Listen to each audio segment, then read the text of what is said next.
Ada pertanyaan dulu nggak dari tugas yang kemarin? Mohon izin masuk Pak bertanya. Silakan. Saya ada kesulitan Pak, ini karena saya sama ayah saya itu punya penyakit tidak menular itu varises Pak. Sedangkan saya mencari jurnal tentang varises ini masih banyak yang nggak ada ininya Pak, nggak ada penyebab penyakitnya itu Pak. Nah, saya bingungnya di situ sih Pak. Sebenarnya varises itu kausal ya, multi kausal dia. Jadi penyebabnya banyak. Ya, jadi pada dasarnya memang nggak mudah ya, nggak mudah dan tidak semua orang menderita penyakit tersebut. Nah, untuk tadi yang seperti informasi sebelumnya yang saya sampaikan bahwa untuk kalian mencari literasi ya, mencari literatur itu memang ada hal yang perlu dicermati yaitu alat pencarinya ya, dan usahakan menggunakan yang namanya Google Scholar. Ya, di Google Scholar ini bukan di Google yang biasa ya. Kalau di Google yang biasa itu informasinya banyak sekali, tapi belum tentu jadi pengetahuan. Nah, kalau Google Scholar ini sudah jelas dia pengetahuan. Kenapa? Karena sudah berdasarkan literasi, ya referensi-referensi yang cukup banyak.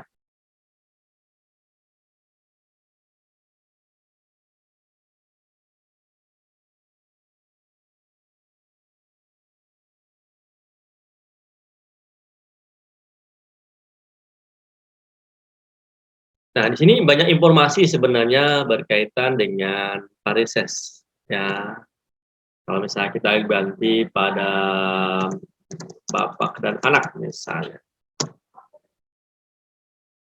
Nah, banyak sekali. Ya, banyak sekali di sini ya. Ini teknik mencarinya, ya, teknik mencarinya. Jadi kalian bisa melampirkan nanti untuk literasinya ini berdasarkan literatur yang tepat, referensi yang tepat, ya seperti ini. Nah, bisa dipahami. Saya rasa tinggal mencari saja karena banyak sekali untuk varises ini sebenarnya. Ya, kalau di Google memang Google yang biasa nggak dapat informasi yang lebih detail. Ya, dan memang semestinya harus ke perpustakaan sih ya. Di situ ada yang namanya buku ilmu penyakit dalam IPD. Ya, di situ banyak sekali informasi-informasi berkaitan dengan penyakit ya tidak menular. Oke, silakan yang ingin bertanya kembali. Apakah mudah untuk mengidentifikasi? Nah, ini maksud saya.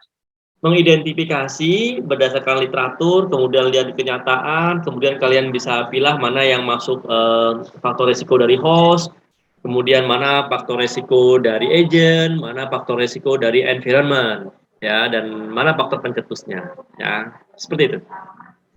Dan ada faktor pendorong ya, ada faktor pendorong juga. Jadi kalau saya tuh ada ini Pak, kesulitan mendiagnosisnya. Pas dulu itu bapak saya pernah sakit terus ke dokter tapi lupa didiagnosisnya apa Pak. Oh gitu. Oke, sebenarnya gini, untuk mendiagnosa itu bukan jatah kita untuk diagnosa penyakit. Tetapi yang bisa kita lakukan adalah mendiagnosa risiko.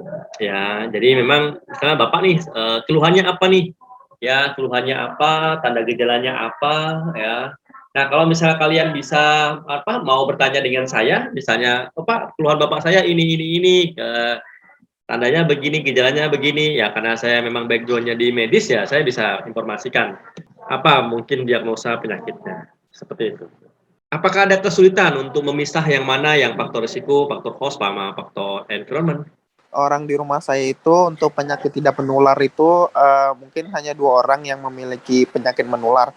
Jika salah satunya itu tidak memiliki penyakit menular, apakah tetap dicantumkan, Bapak? Ya, tetap dicantumkan. Tetap dicantumkan, tetapi tidak ada permasalahan kesehatan. Nah, kalau umur berapa yang tidak ada permasalahan kesehatan penyakit tidak menular? Umur 40, Bapak. Cuman nggak punya penyakit menular, cuman ada penyakit tidak menular, Bapak. Nggak pernah kena diare kan ya? Kalau pernah kena diare sudah termasuk penyakit menular. Nah, artinya harapannya adalah diskusi dalam mengidentifikasi itu supaya dia tahu bahwa ada penyebab dia kena diare, begitu. Ya kan? Apakah dari minuman kah ataukah dari makanan kah? Sehingga pada dasarnya gini, tugas ini sebenarnya mengedukasi, bukan hanya mengedukasi Anda tapi mengedukasi keluarga Anda. supaya mereka tahu nih ada faktor resiko, ada faktor penyebab dan faktor resiko adanya masalah kesehatan pada mereka, begitu.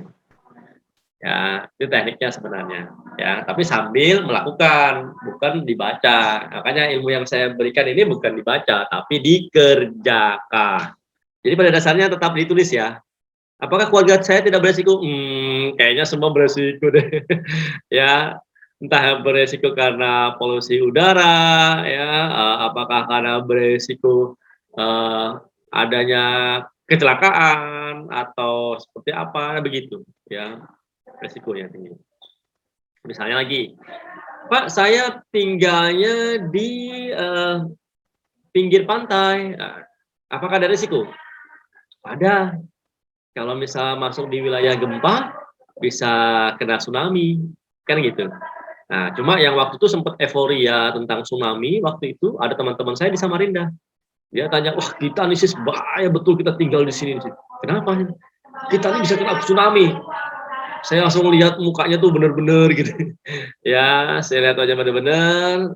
Saya bilang kita nih tinggal di Samarinda. Kalau kena tsunami itu pasti yang kena duluan itu Sengata, Bontang, Balikpapan, Pasir. Kita ini lewat gunung-gunung dulu, ya, lewat pegunungan perbukitan dulu, baru sampai Samarinda. Dan kayaknya lebih aman lah ya. Nah, seperti itu.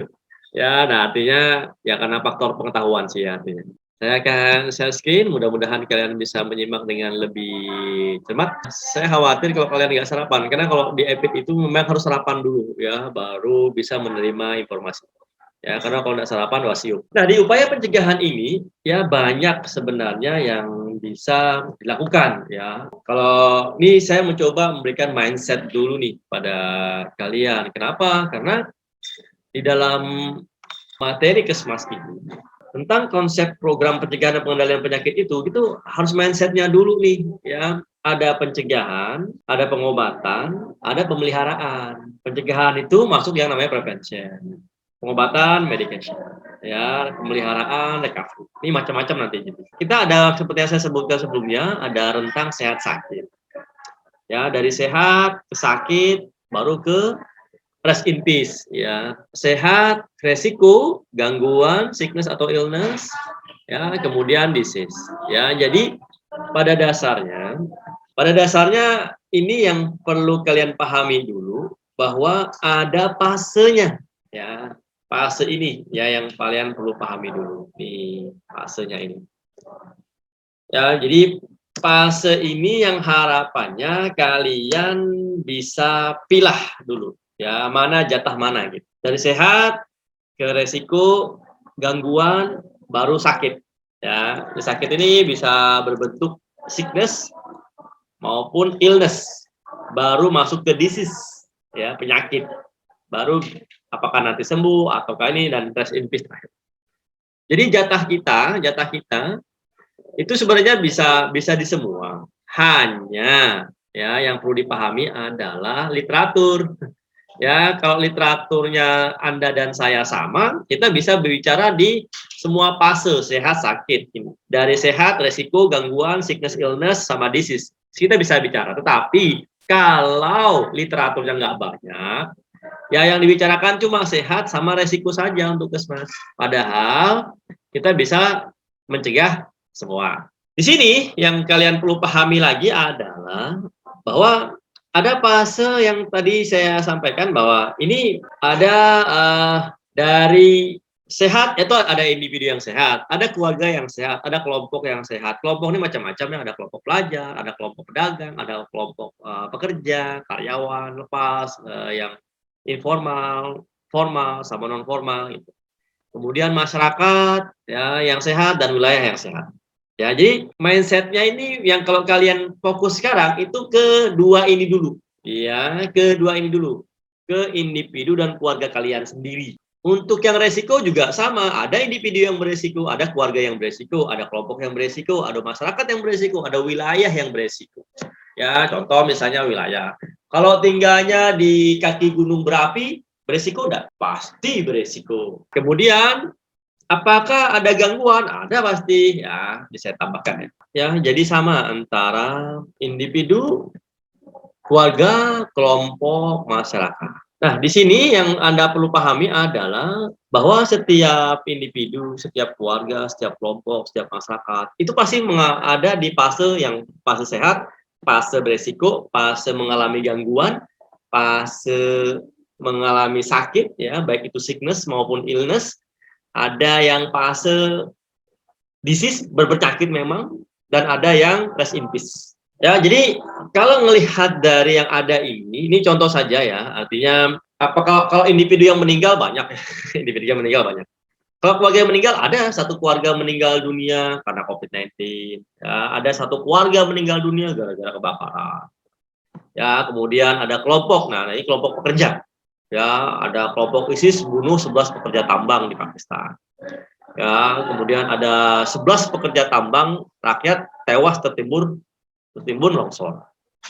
Ya, kemudian ada kelompok pekerja nih, ada 20 pekerja meninggal ya imbas WFO, ya, work from office, ya, 100% di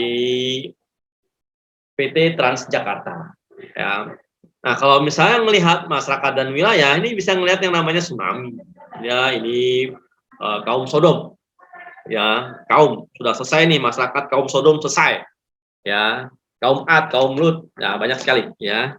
Nah, ini yang kalian bisa cermati dari contoh-contohnya. Ini banyak semua sebenarnya contoh-contohnya. Konsep pencegahan pada individu, ya, ini kita mencegah sakit, ya, mencegah individu yang sehat jangan sampai sakit. Mencegah individu yang sakit jangan sampai mengalami keparahan. Mencegah individu dengan sakit yang berulang jangan sampai mengalami kekambuhan.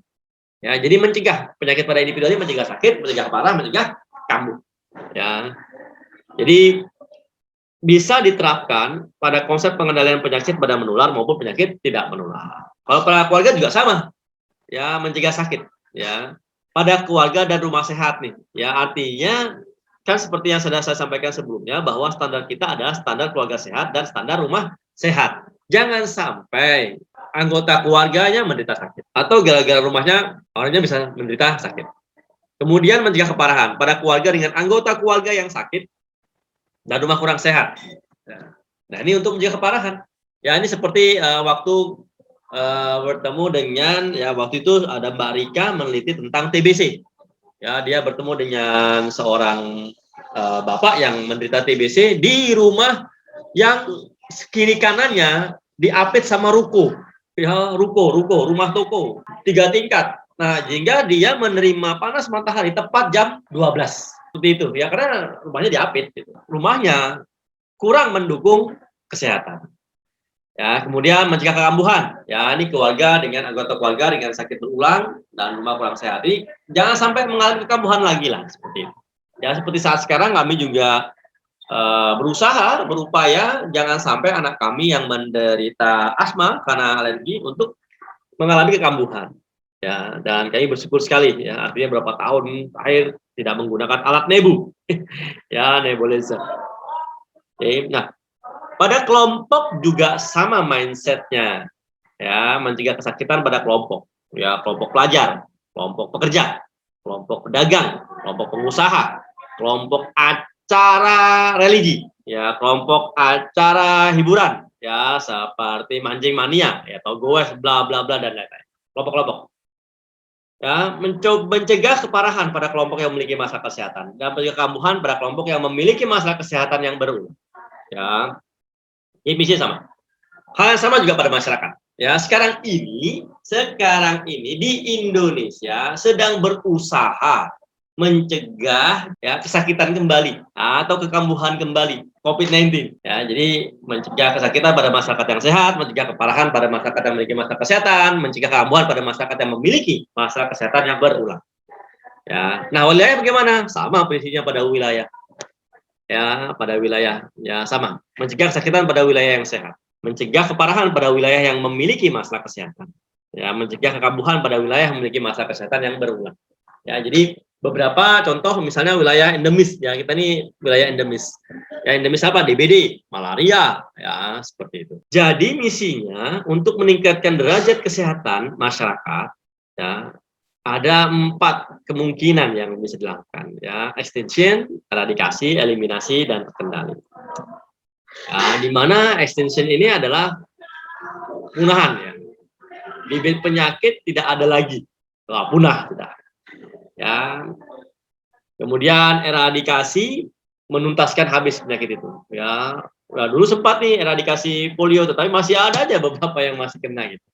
Ya, kemudian melakukan yang namanya eliminasi, ya, menurunkan insidensi, prevalensi di suatu penyakit pada suatu wilayah tertentu, ya, sampai 0 atau terkendali. Nah, seperti saat sekarang ini COVID-19 itu dikendalikan, artinya untuk dihilangkan, dilakukan extinction dan eradikasi sepertinya agak sulit, ya, agak sulit, ya, dan ini masih ada terus di beberapa negara, masih ada terus, sehingga yang dilakukan adalah mengendalikan. Nah, ini prinsip yang sering kami gunakan. Saya sering sampaikan ini ke pasien-pasien yang kami dampingi. Anda mau dikendalikan sama penyakit atau Anda yang mengendalikan penyakit Anda, gitu. Ya, itu yang saya sampaikan, ya. Mau diatur penyakit atau kamu yang atur penyakit. Itu aja sih kalau bahasa gamblangnya. Nah, jadi beberapa ciri dari upaya pengendalian penyakit ini bertujuan minimalkan kejadian baru. Periode pelaksanaan tanpa batas waktu tapi harus sustainable, berkelanjutan. Cakupan operasional ditujukan ke daerah berinsiden tinggi, ya, ini yang namanya fokus kerja, ya. Memerlukan manajemen dan organisasi yang baik, biaya dapat dibuat rasional dan tapi efisien. Diperlukan dukungan surveillance dan registrasi. Nah, makanya surveillance ini nggak bisa dipisahkan dari kesehatan masyarakat. Kenapa? Ya karena jantung, ya, kayak bahasanya jantungnya di Kesmas ini ya di surveillance gitu. Kalau bilang analisa kesehatan masyarakatnya gimana? Ya pasti surveillance menggunakannya gitu. Yang ada hanya analisis epidemiologi, gitu. Ya, di Kesmas ini yang ada hanya analisis epidemiologi. Analisis uji statistika itu berdasarkan menggunakan yang namanya uji statistik. Ya, tetapi untuk Kesmas menggunakan yang namanya analisis epidemiologi. Ya, ada analisis Keslik, analisis K3, analisis, ya, lebih ke analisis epidemiologi. Nah, pencegahan versus pengendalian, ya, pencegahan suatu intervensi yang terjadi sebelum onset permulaan suatu penyakit atau awal suatu rangkaian penyakit. Kalau pengendalian, rangkaian penyakitnya sudah ada, ya, jadi kita dan memaksa usaha pencegahan dalam suatu promosi. Artinya sudah ada masalah kesehatannya, tinggal dikendalikan. Nah, jadi tujuan PTM ini sudah jelas, ya, seperti yang saya sampaikan tadi. Ya, menurunkan insidensi penyakit, menunda onset penyakit, ya, disabilitas pada pasien yang telah sakit, mengurangi keparahan, dan memperpanjang usia penderita. Di sini harapannya adalah kalau ini bisa dilakukan, kita bisa melakukan yang namanya kontrol terhadap penyakit yang tidak menular. Ya, ada beberapa penyakit tidak menular yang bahkan bisa berakibat kronis, ya, dan mengakibatkan kelumpuhan atau disabilitas, ya, seperti stroke misalnya. Nah, jadi ini contoh-contoh, ya, artinya makanya saya mengajak Anda, ya, nanti ada di materi selanjutnya sebenarnya, ya, di semester yang akan datang buat kalian menelisik lebih jauh tentang hasil identifikasi kalian saat ini pada keluarga kalian dan melakukan upaya pencegahan. Nanti kita bicara tentang yang namanya strateginya gimana, ya. Tapi nanti itu di semester depan, ya, di semester depan. Ini juga, ya, yang bisa kalian cermati, ini apakah sama nih mencegah penyakit pada bayi, balita, anak-anak, remaja, dewasa, lansia. Upaya pencegahannya sama, tapi pendekatannya yang berbeda. Ya, pendekatan pada individu, pada keluarga, pada kelompok, pada masyarakat, pada wilayah itu juga berbeda. Ya, jadi tolong dipahami di situ dulu, gitu, ya. Ini skematik dari riwayat alamiah penyakit yang saya sampaikan, ya, di pertemuan sebelumnya. Jadi kita bisa melakukan upaya pencegahan pada fase pre-patogenesis, pada patogenesis, dan pada fase patogenesis.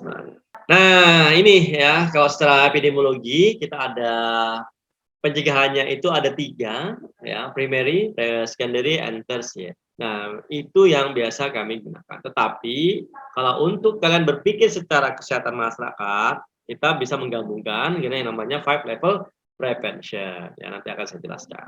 Jadi mana efek dari primary prevention ini? Ya, mengurangi insiden penyakit.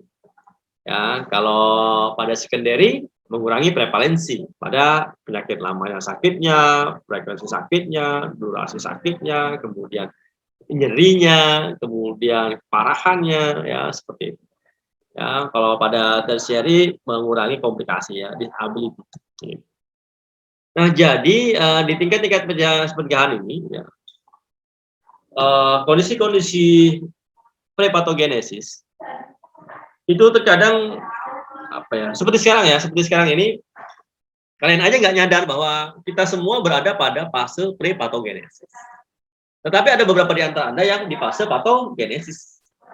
Ya, ada beberapa Anda juga yang di fase pasca patogenesis. Ya, atau misalnya, Pak, saya tidak merokok. Ya, memang tidak merokok. Tadi teman merokok enggak? Merokok, Pak. Nah, sekarang pertanyaannya adalah, apakah dalam satu waktu pada saat Anda berada di lingkungan orang perokok, apakah Anda betul-betul tidak menghirup bau asap rokok? Rasa-rasanya enggak, pasti terhirup gitu ya. Pasti terhirup. Sehingga secara otomatis ya sudah terjadi yang namanya pre-patogenesis. Ada masa inkubasi ya di patogenesisnya. Sudah masuk ya seperti itu. Nah, jadi tujuannya dari sini adalah untuk mencegah ya, dengan ya tadi menghindari terbentuknya pola hidup yang menimbulkan masalah kesehatan karena ideologi, karena politik, karena sosial, karena ekonomi, sosial, budaya atau kultural, masa pertahanan, keamanan yang memicu peningkatan resiko penyakit. Ya, kalau ideologi ini banyak, contohnya banyak. Ya, politik, gagal politik juga banyak di dunia ini, terlalu banyak bahkan. Ya, permasalahan ekonomi sudah-sudahnya, ya, permasalahan sosial juga sama. Ya, seperti itu. Kemudian pada primary prevention, ya, pencegahan primer, ini orang saya sebelum sakit ini pada fase susceptibility, di mana jangan sampai timbul ada yang namanya insiden. Ya, dengan kegiatan apa? Promotion, ya, mengurangi peranan penyebab dan penjagaan risiko. Jadi artinya dipintarkan dengan mengedukasi dengan benar.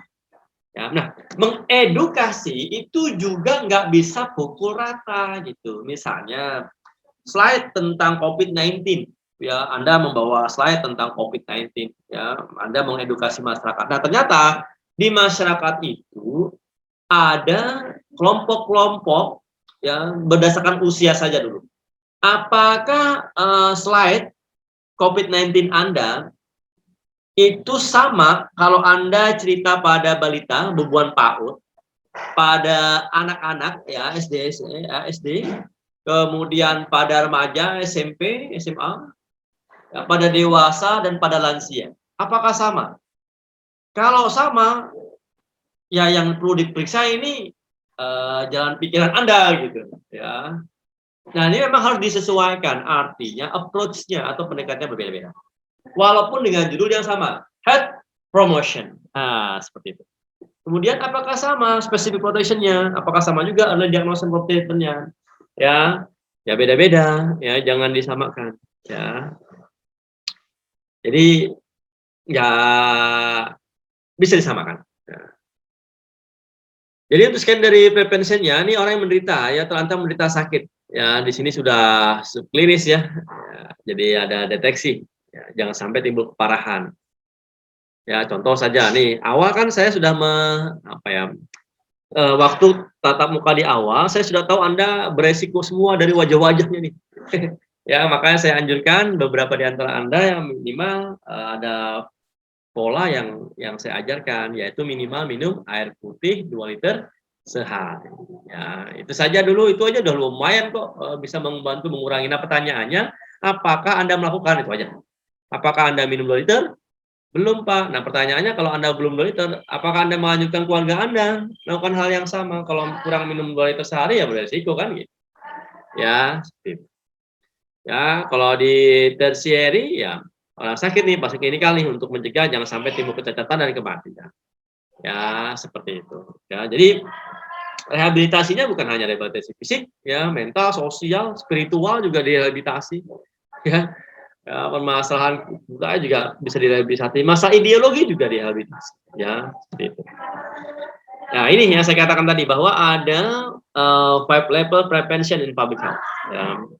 Health promotion, specific protection, early diagnosis and prompt treatment, disability limitation, and rehabilitation. Ya, nah, saya ajarkan ke Anda karena ini hanya ada di modul 1 masalah 100 solusi. Ya, kalau kalian cari literatur tidak ada, ya, karena ini sudah ada hak ciptanya. Ya, di dalam strategi epidemiologi itu ada batasi agent, ada kendalikan environment, ada ubah perilaku host.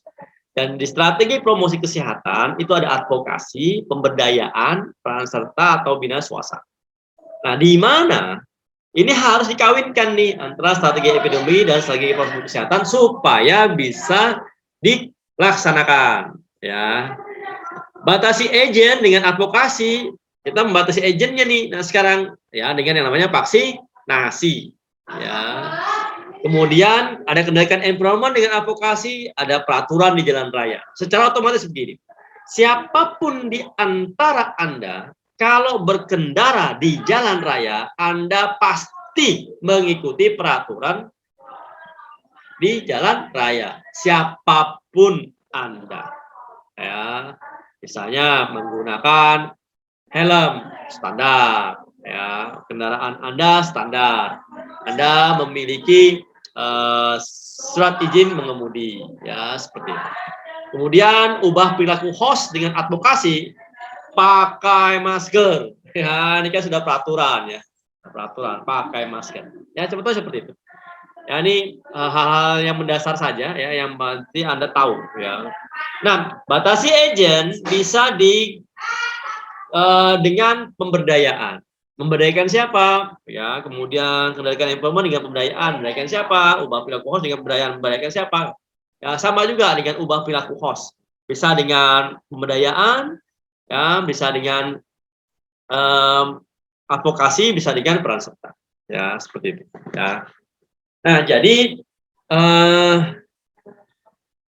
saya katakan gini, RAP buat saya itu bukan lagi riwayat alamiah penyakit. Ya, buat saya. Ya. Saya mencermati RAP ini luar biasa. Ilmunya itu luar biasa.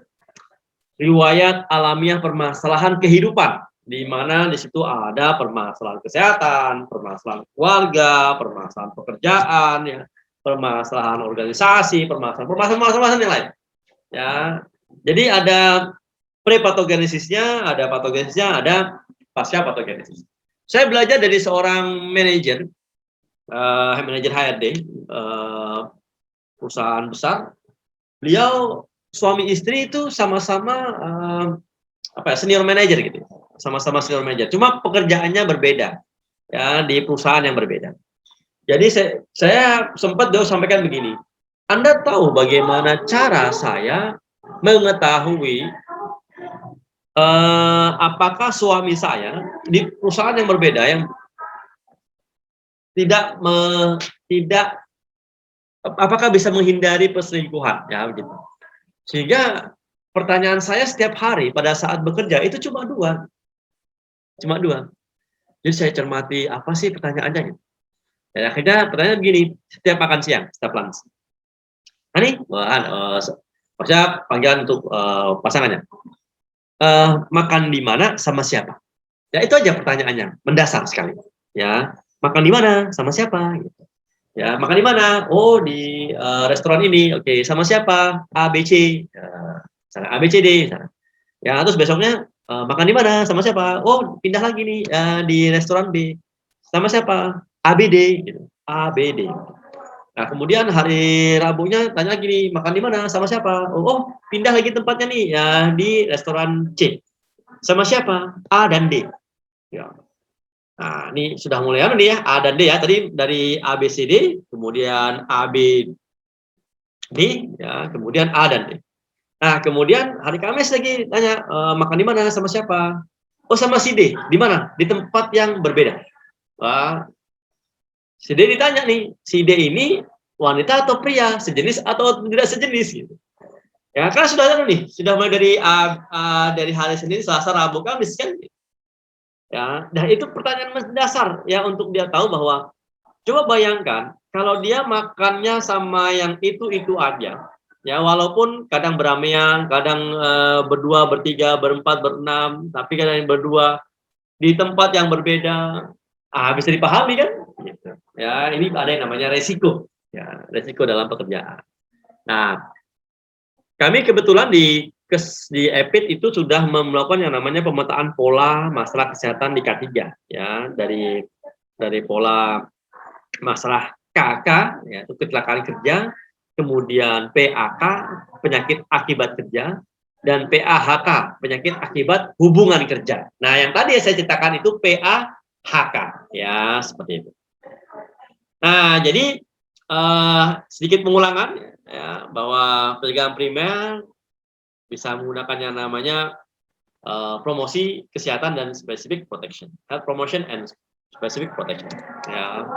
Nah, contoh nih pencegahan, mencegah merokok, ya, ada program berhenti merokok, merekomendasi mengurangi makanan rendah lemak jenuh, mempromosikan aktivitas fisik yang cukup, ya, seperti itu. Kalian nih, ya, dengan kondisi daring seperti ini kan banyak yang mager nih, ya, mager, malas gerak nih, ya, sehingga standarnya itu kalian harus melakukan yang namanya beraktivitas, ya, minimal melangkah 1000 langkah per hari, minimal, ya, 1000 langkah, paling bagus 10.000.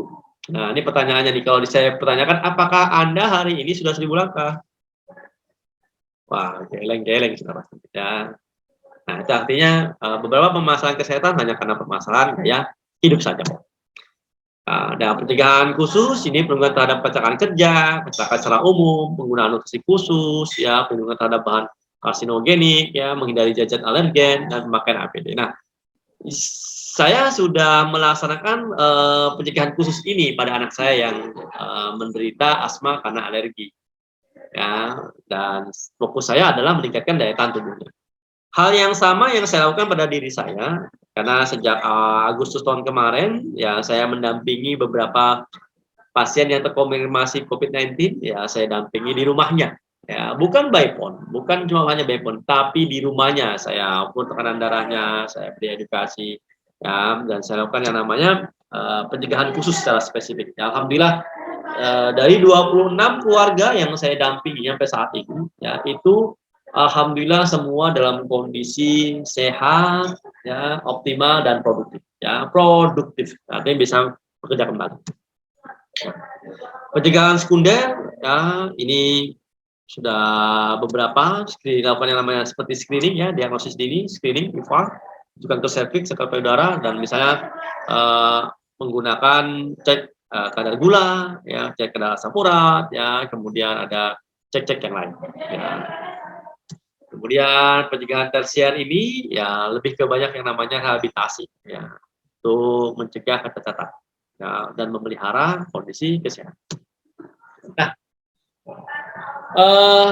ini beberapa contoh, ya, yang di tingkat individu tadi saya katakan, ya, ada upaya pencegahannya. Nah, ini harapan saya bisa diterapkan di rumah Anda, gitu, ya.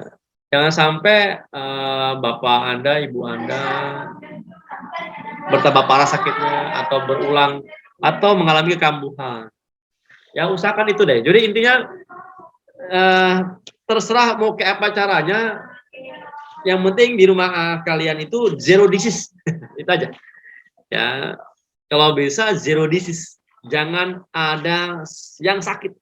Ya, seperti itu. Nah, contoh nih, kalau misalnya seperti saya kan memang apa ya, sudah terbiasa dengan kerja kantoran. Jadi karena terkadang di rumah kan ada kerusakan-kerusakan. Nah, ini kan otomatis bukan pekerjaan kantoran, ya, itu pekerjaan kasar. Nah, saya sudah apa ya, karena memang tidak terbiasa, ya, bekerja di tempat-tempat yang kasar, ya. Ya, kadang tangan saya teriris misalnya, atau tercucuk paku, ya, atau terpukul palu, ya, atau saya tergelincir, ya, seperti itu, ya, karena saya tahu bahwa saya lebih menguasai di bidang saya dengan administrasi dibanding yang kerja kasar tadi, gitu, ya, walaupun bukan tidak bisa sih, cuma ya tadi nggak ini, gitu, ya, nggak selihai di administrasi.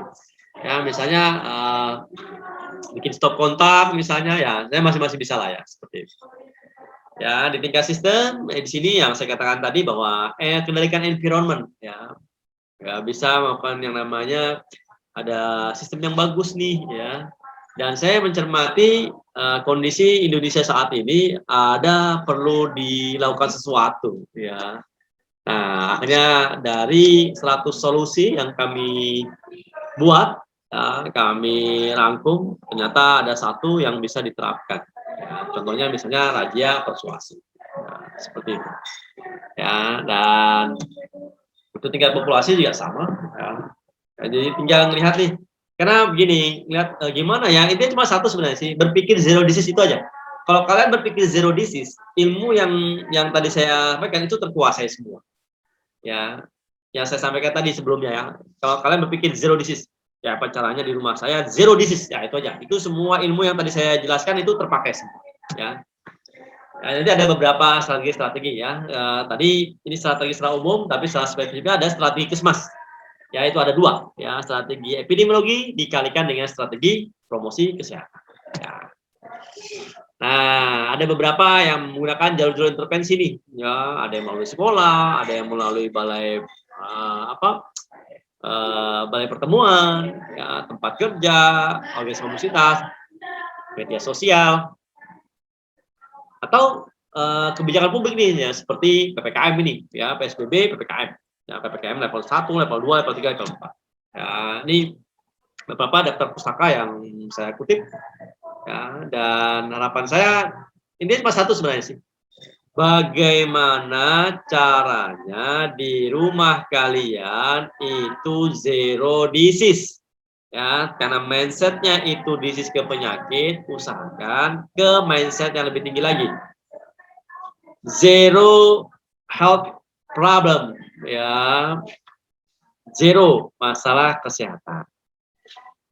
Nah, jadi jangan sampai ada masalah kesehatan di rumah Anda, ya, seperti itu. Oke, dari sini ada pertanyaan. Silakan. Cukup jelas, setengah jelas? Ya, kayaknya saya mau bertanya nih. Silakan saya Cukup jelas, Pak. Oh, oke, jelas. Oke. Leni mungkin? Insya Allah cukup jelas, Bapak. Oke, berarti ini bisa diterapkan di rumah dong? Kalau sudah cukup jelas berarti. Perlu advokasi nggak di rumah Anda? Perlu peran serta nggak? Atau perlu pemberdayaan nggak? Saya izin bertanya, Pak. Ingin ini memperjelas lagi. Kalau di Ya. EPM itu kan ada faktor risiko, sensitif, sama pendorong. Ya. Terus kalau yang di EPM itu risiko, penyebab, Ya, penyebab dulu. pendorong itu ada Pak? Ada juga. Kan vaksinnya itu masuk faktor pendorong dari agent. Kalau di PTM hanya ada faktor resiko, pencetus, dan pendorong. Di EPM ada faktor penyebab, faktor resiko, faktor pencetus, dan faktor pendorong. Sama. Jadi, misalnya apa? Adik saya sering main silet atau main pisau. Ya, ada risiko enggak? Oh, ada. Risiko apa? Bisa tersayat, tertusuk gitu. Nah, sekarang upaya pencegahannya apa? Batasi agentnya, ya, batasi pisaunya. Ya, tempatnya kita batasi nih, kita batasi jumlahnya, kita sembunyikan atau kita kendalikan lingkungannya. Misalnya kalian pasti pernah lihat ada balita yang umur setahun, 2 tahun, atau 3 tahun yang mau keluar rumah tapi nggak bisa karena dipagerin. Oke, cukup jelas saya rasa. Sekarang bagaimana nih? Pak, di rumah saya ada yang perokok. Bisa nggak? Ya, membatasi agent berarti membatasi rokoknya nih. Ya, peraturan jumlah rokok misalnya 2 bungkus jadi 1 bungkus atau setengah bungkus, atau mengendalikan environment. Bapak atau kakak boleh merokok tapi tidak boleh di dalam rumah. Nah, ini waktu itu ada tugas pendampingan beberapa keluarga, ya. Ini angkatannya Bu Rija ya, Bu Rahmi itu, ya saya sempat tahukan itu. Jadi mereka melakukan pendampingan nih, ya selama 90 hari waktu itu. Jadi mencari ada 10 keluarga. Nah, akhirnya saya tanya nih, gimana cara kamu mengendalikan? Oh iya Pak, kalau saya sampaikan supaya suaminya berhenti merokok ke istrinya, wah pasti kelahi Pak, pasti ribut rumahnya.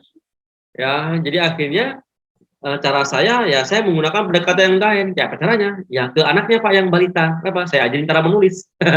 Cara menulis. Ya biasa kan namanya PAUD kan belajar menulis. Terus kamu ajarin tulis apa? Nah, di situ tulisannya sambil gambar, terus ada tulisan yang dilarang merokok.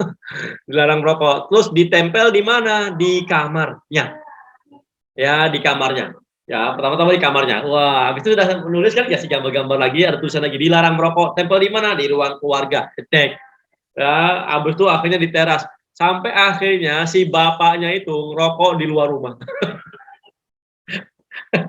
Saya bilang mau bisa juga ya, ternyata caranya ya tadi lewat anaknya tadi gitu, bukan lewat istrinya. Nah, kemudian dia juga ketemu ada ini anak mahasiswa, bukan mahasiswa sih. Ya punya anak ya, ini ada suatu keluarga pendampingan itu dia punya anak yang ngerokok gitu. Ya, ngerokok ini sudah diedukasi, wah bapak mamanya sudah diedukasi dan ini akhirnya tahu nggak yang terjadi apa? Ya, karena anaknya masih mau merokok, memang dia tidak merokok di dalam rumah. Dia akhirnya tinggal di tempat temannya yang kos-kosan. Ya, yang semuanya perokok ya, sekali didatangi, waduh Pak, dia bilang satu kamar itu berapa orang baru kamarnya tuh bau rokok nih. Ya udah, bisa nggak dikendalikan? Saya bilang kamarnya. Ya, misalnya kan kita tahu nih ada beberapa tanaman ya yang bisa mengurangi polusi udara. Ya, misalnya kayak lidah mertua, misalnya kan coba taruh di kamar, ya buat rokok supaya polusi udara rokok tadi bisa terkurangi, seperti itu. Nah, itu yang saya juga lakukan di rumah. Ya, di sebelah kanan saya di ruang tamu ini itu ada tanaman lidah mertua ya. Ya, lidah mertua untuk mengurangi polusi. Di kamar mandi juga ada, di dapur juga ada. Ya, kalau di sekitar rumah banyak ya. Jadi kalau untuk EPM saja yang ada faktor penyebabnya. Ya, EPM saja yang ada faktor penyebabnya. Kalau EPTM dan EPM sudah pasti ada faktor resiko, faktor pencetus, dan faktor pendorong. Ya, oke, bisa dipahami ya. Oke. Tadi juga saya cerita tentang anak kecil tadi yang main pisau ya. Ya, main pisau. Apakah beresiko? Ya jelasnya beresiko. Namanya anak kecil. Ya. Sedangkan kayak aja bantu ibu di dapur motong sayur aja kadang tersayat. Kalau ngeliat wajah-wajahnya nih kayaknya ini kalau disuruh marut kelapa kayaknya luka semua tangannya nih. Kalau ngeliat wajah-wajahnya nih. Siapa yang pernah marut kelapa?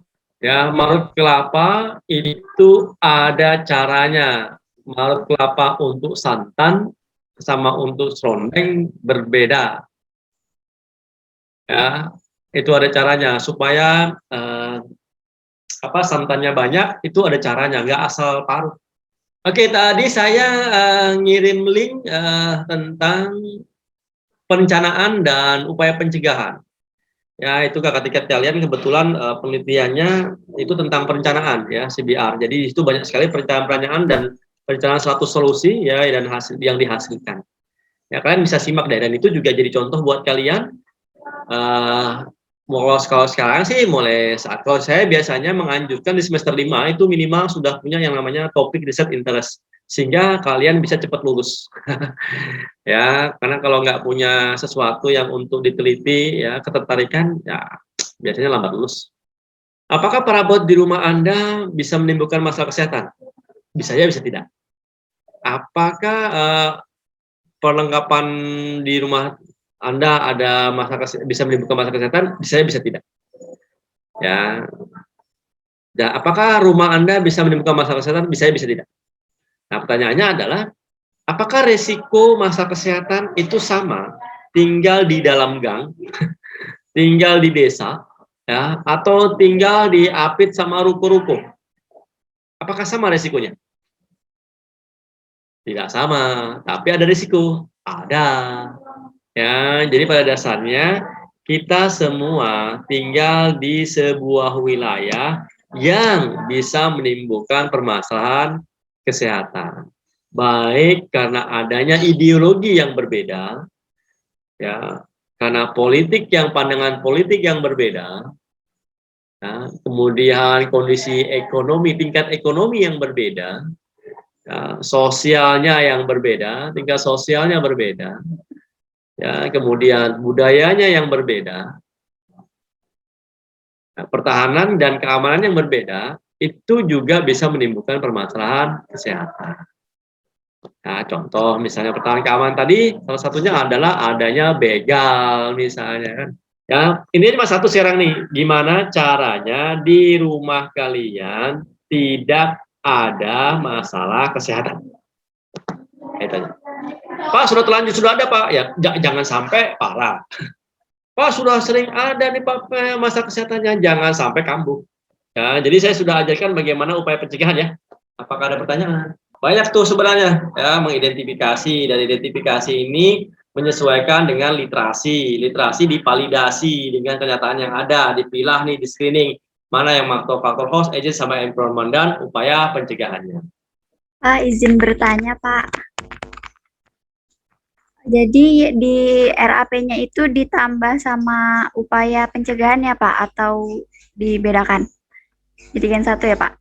Ya, ditambahkan sehingga nanti kan ada ini contoh ya, ini contoh mencoba men-screening, memilah-milah ya,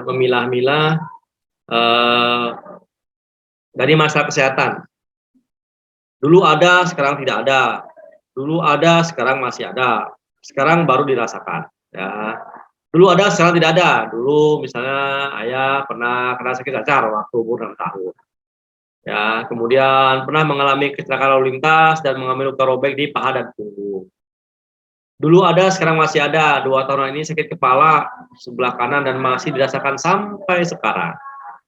Kemudian yang sekarang baru dirasakan, kadang puasa serasa pusing dan rasa berputar-putar. Nah, seperti itu. Nah, ternyata ada faktor risikonya di sini nih. Faktor risikonya, Bapak tidak mau berobat ke dokter, Pak. Bapak masih suka makan makanan menu kerang, lauk, dan kepiting. Nah, seperti itu. Ya, nah dari sini sudah tahu nih, oh berarti antara ini ya sama yang ini, ya dengan ini ada risiko permasalahan gangguan fungsi peredaran darah. Ya, risikonya adalah kolesterol. Ya, seperti itu. Ya, ini contoh saja ya, contoh saja. Ya, yang penting kalian bisa memilah saja lah ya, artinya memilah mana yang masuk mana yang masuk mana, seperti itu. Ya, tadi silakan. itu kan mengenai upaya pencegahan ya Pak. Ya. Upaya pencegahan itu satu keluarga ya Pak? Satu keluarga saja. Pak? Ya. Itu dibikin satu persatu apa langsung semuanya gitu Pak dalam satu Excel-nya Pak? Ya, semuanya boleh. Ya, semuanya boleh. Kan ada beberapa misalnya pencegahan satu, misalnya peraturan dilarang merokok kan untuk semua. Ya, nggak satu orang kan gitu. Ya, sekarang ini coba buat dulu ya sesuai dengan penerimaan kalian dalam mengerjakan tugas. Bapak izin bertanya Pak. Silakan. Begini Pak, ibu saya waktu tahun 2018 itu didiagnosa sama dokter tekanan darah rendah Pak. Namun 3 bulan belakangan ini ibu saya didiagnosa lagi tekanan darah tinggi Pak. Apakah memang bisa seperti itu Pak, berubah-ubah? Dan apakah ada kayak, soalnya ibu saya ini Pak sama gejalanya, namun pas periksa ke dokter lagi ternyata tekanan darah tinggi. Apakah ada perbedaan gejalanya juga Pak? Ya, oke. Gini, bedanya di medis ya, di medis dengan yang saya sering kerjakan ini adalah kalau saya fokusnya itu ke fokus inti penyakit, misalnya penyebab utamanya apa. Ya, penyebab utama dari hipotensi atau hipertensi adalah sirkulasi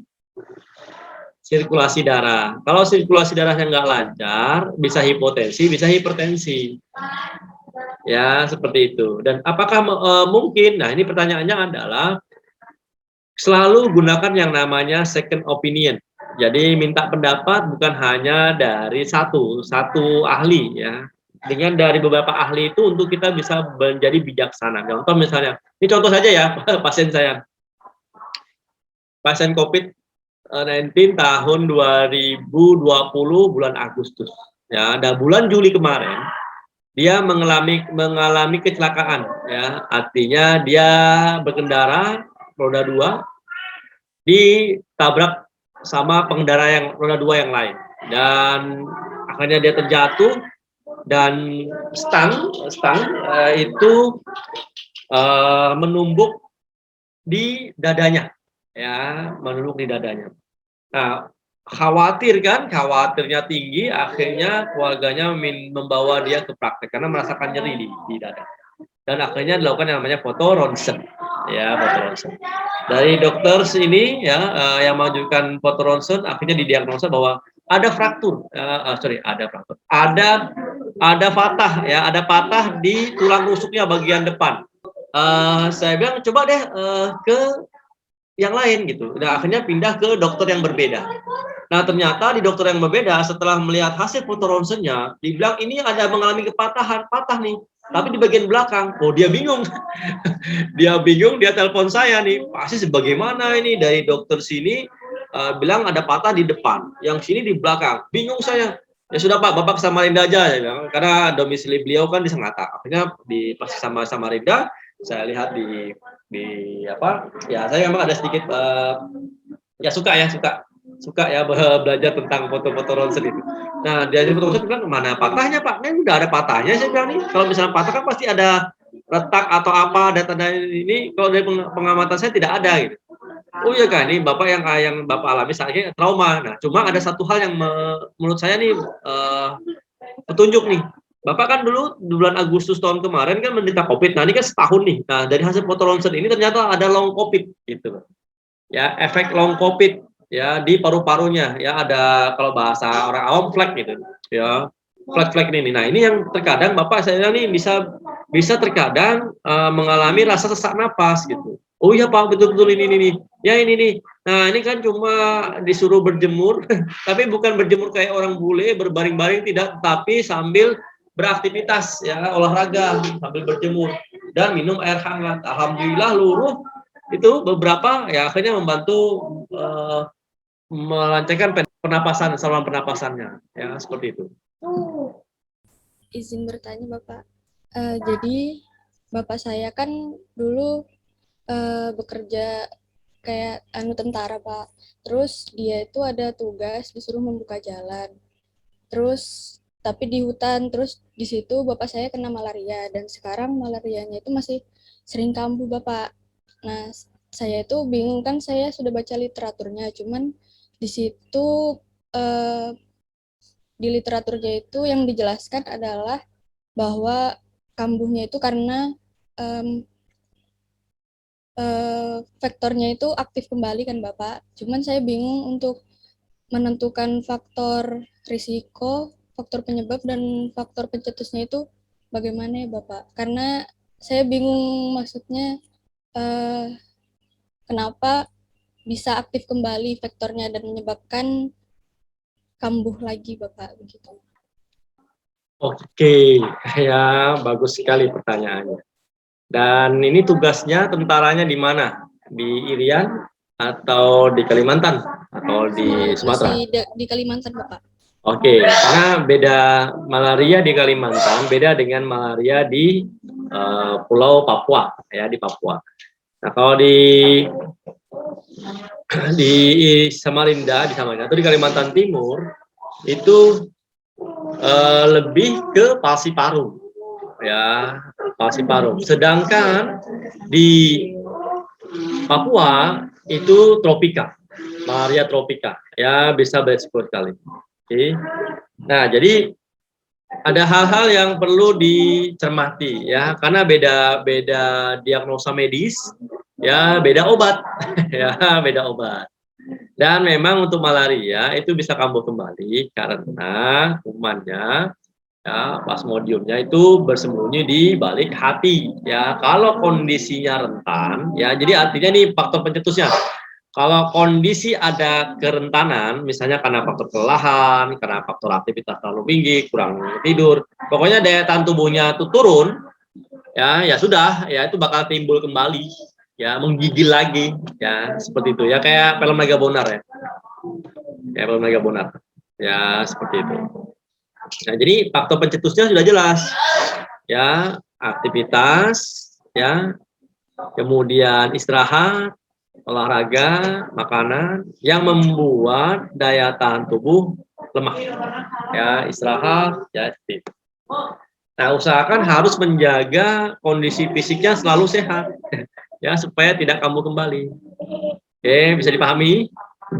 Baik, terima kasih Bapak. Oke, nah dijaga ya, dijaga banyak karena malaria bisa beresiko sekali gitu. Kalau tidak ada pertanyaan, saya cukupkan.